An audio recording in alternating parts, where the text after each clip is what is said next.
Bienvenue sur ce podcast de prédication proposé par l'Église protestante unie de Bois-Colombes. Un espace où l'écriture devient une parole au cœur de nos vies. On vous souhaite une belle écoute.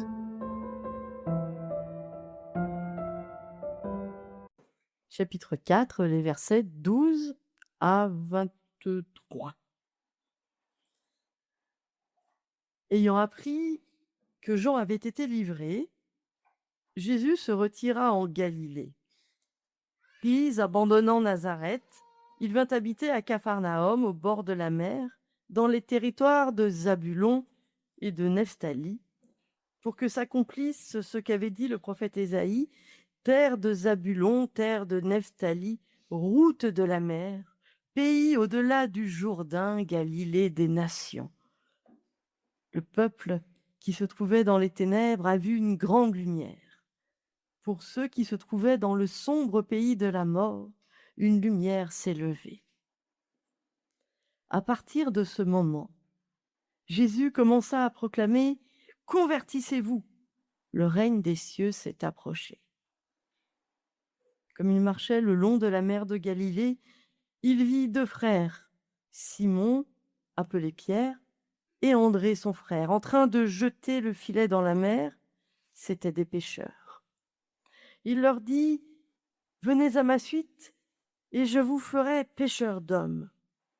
Laissant aussitôt leur filet, ils le suivirent.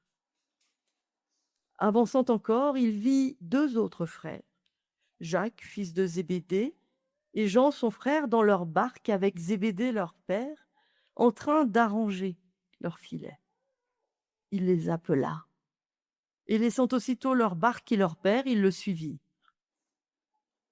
Puis, parcourant toute la Galilée, il enseignait dans leur synagogue, proclamait la bonne nouvelle du règne et guérissait toute maladie et toute infirmité parmi le peuple. Seigneur, ta parole est vérité, guide-nous et sanctifie-nous dans ta vérité.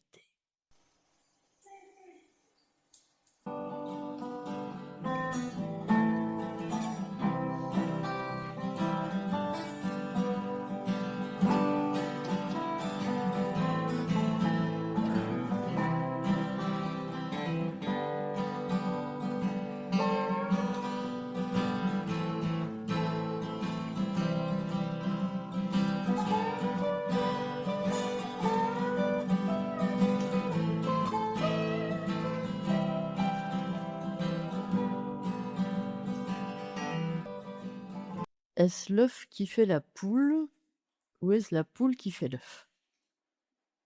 Cette question, vous la connaissez. Et je suis assez sûre que vous vous rappelez à peu près l'état de perplexité qui a dû être le vôtre quand, je ne sais pas, vous étiez enfant. Vous vous êtes dit: «Il y a pas de réponse». Point de réponse aujourd'hui, rassurez-vous, je ne suis pas devenue experte en œufologie, c'est comme ça qu'on dit. C'est juste que, en relisant ce texte de l'évangile de Matthieu, je me suis demandé: est-ce l'évangile, la bonne nouvelle, hein, c'est ça que c'est, évangile, ça veut dire bonne nouvelle, qui fait les disciples? Ou sont-ce les disciples qui font l'évangile? Alors classiquement, traditionnellement, je vous entends déjà tous dire: «Ben non, c'est évidemment l'évangile, hein, qui fait les disciples». C'est comme ça dans l'ensemble de nos églises chrétiennes quand même. Voilà, on a l'habitude de dire que l'évangile est premier. Oui, c'est vrai. L'évangile, ça vient de Dieu. L'évangile, c'est lié au Fils de Dieu. Dieu y est à l'origine, donc ça peut être que premier. D'accord. Partout, partout, dans nos églises, on dit: «L'évangile précède les disciples». D'accord. Vous remarquerez quand même qu'en disant cela, je me suis bien gardée de dire ce que ça voulait signifier, évangile. Ouh là là, c'est trop compliqué, c'est trop mystérieux de définir cette bonne nouvelle. Puis on dit: «C'est Dieu qui sait». Comme ça, on se mouille pas. Et puis surtout, c'est flou, et plus c'est flou, plus ça passe partout. Ça, c'est une donnée générale.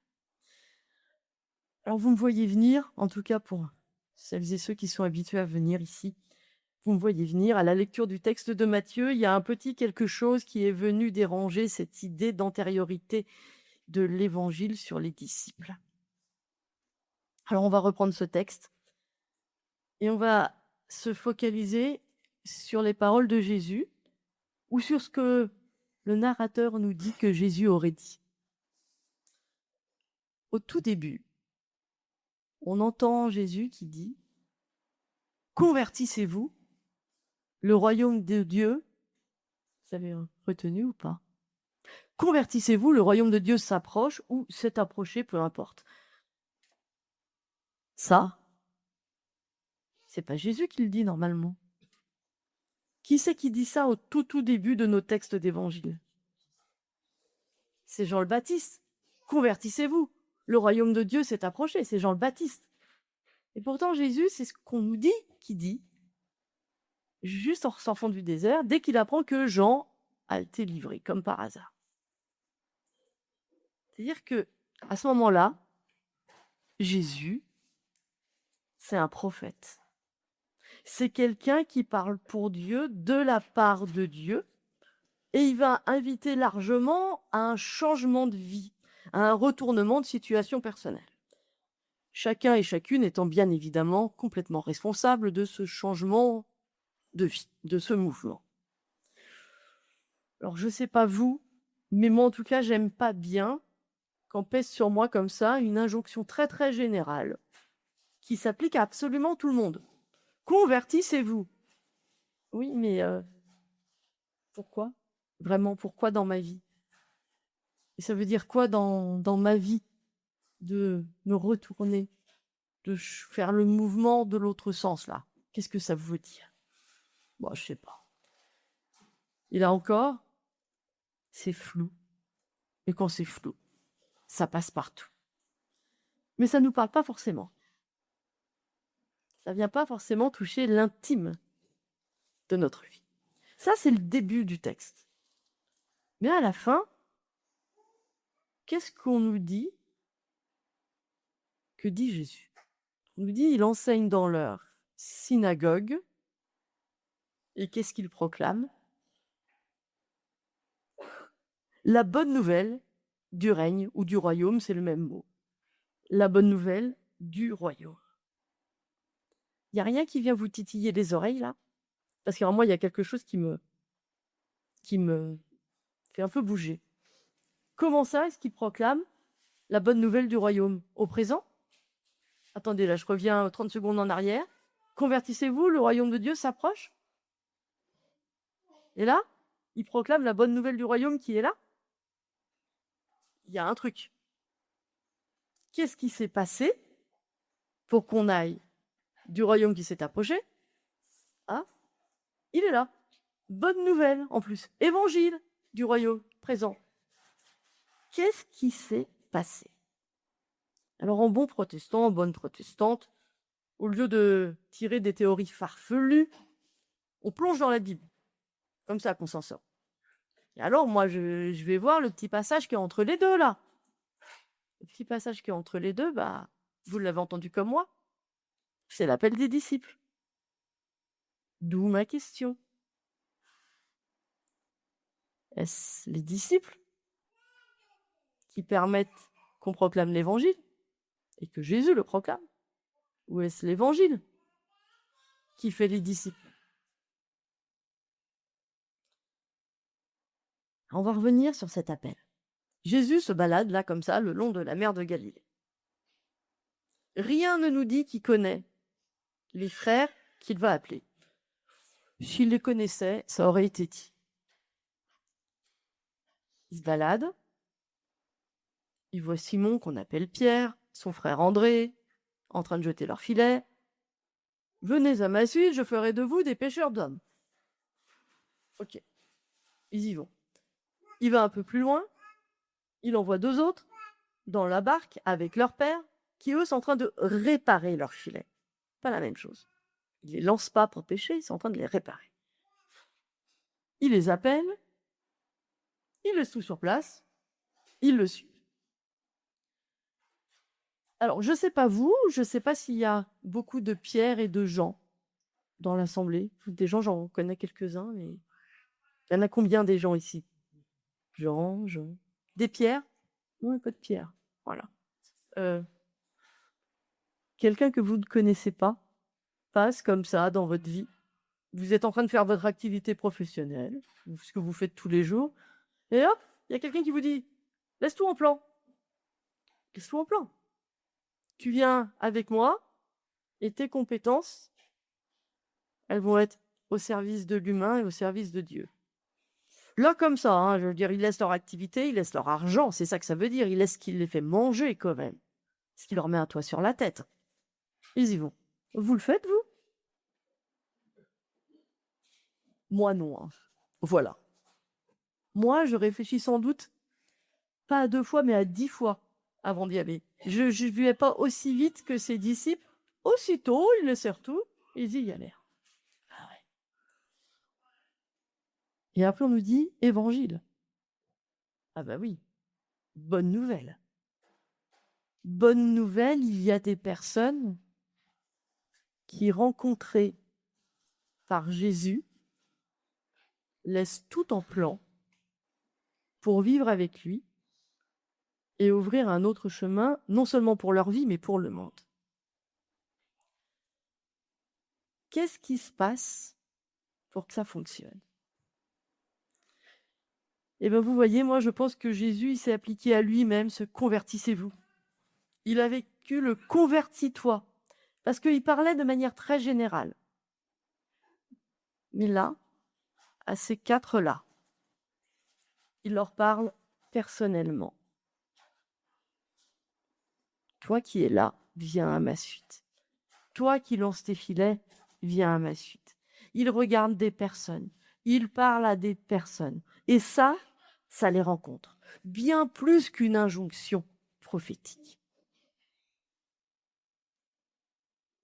Chemin de vie personnel que ces quatre-là et bien d'autres après vont entamer avec Jésus, mais chemin de vie qui n'est pas solitaire.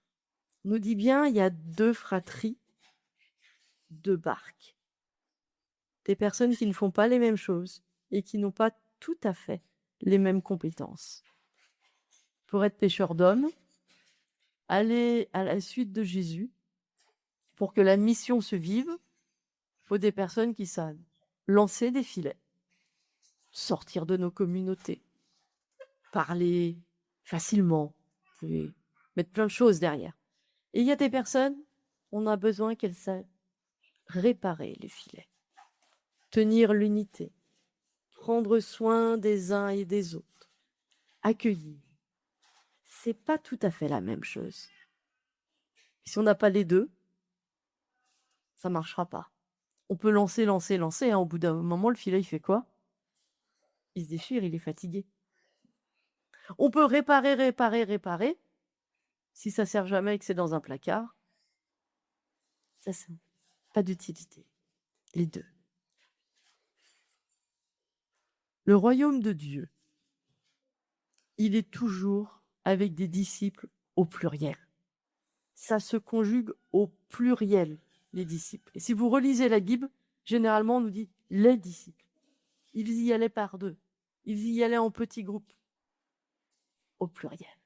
Bonne nouvelle d'un royaume qui, en fait, est là quand il y a des personnes ensemble, différentes, appelées par le Christ et qui le suivent.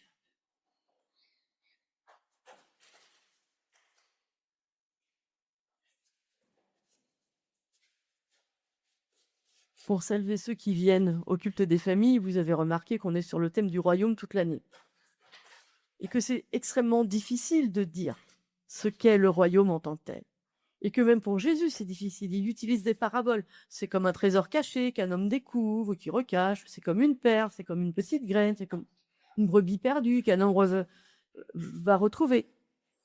C'est extrêmement difficile de dire précisément ce qu'est le royaume. En revanche, ce que ce texte-là de Matthieu nous dit, c'est: vous cherchez le royaume, trouvez les disciples. Trouvez les disciples et vous l'aurez. Trouvez les disciples et il sera annoncé, ce royaume de Dieu. Il est là. Il est là dans nos communautés chrétiennes. Il est là avec nous ce matin. Il est là. Alors oui, c'est la bonne nouvelle qui change notre vie et qui nous emmène à suivre le Christ. C'est parce que Dieu nous parle personnellement, Dieu nous touche, Dieu nous emmène. Oui, il y a quelque chose, une bonne nouvelle qui nous précède. Et en même temps, cette bonne nouvelle, elle ne peut se vivre que quand Dieu appelle ses disciples et que quand lui-même, en fait, du coup, a une communauté. Et ce qui fait que Jésus devient vraiment Messie, ce qui fait qu'il est vraiment reconnu comme Messie, c'est qu'il a une communauté de vie qui le reconnaît comme tel. Dieu, il a aussi besoin qu'on le reconnaisse comme Dieu, qu'on lui donne sa place dans nos vies et dans notre monde. Voilà. De la poule ou de l'œuf, qui vient en premier, je ne sais pas. De l'évangile et des disciples, je crois qu'on ne sait pas non plus. Les deux vont ensemble. Mais l'un ne va pas sans l'autre. Il n'y a pas d'évangile sans disciple, il n'y a pas de disciple sans évangile. Alors tout ça, si ça vous laisse encore perplexe, vous pourrez le méditer, le discuter en chemin, le discuter même autour d'un repas. Juste évitez les œufs. Il semblerait qu'en ce moment, il y ait une pénurie. Bonne méditation à vous. Amen.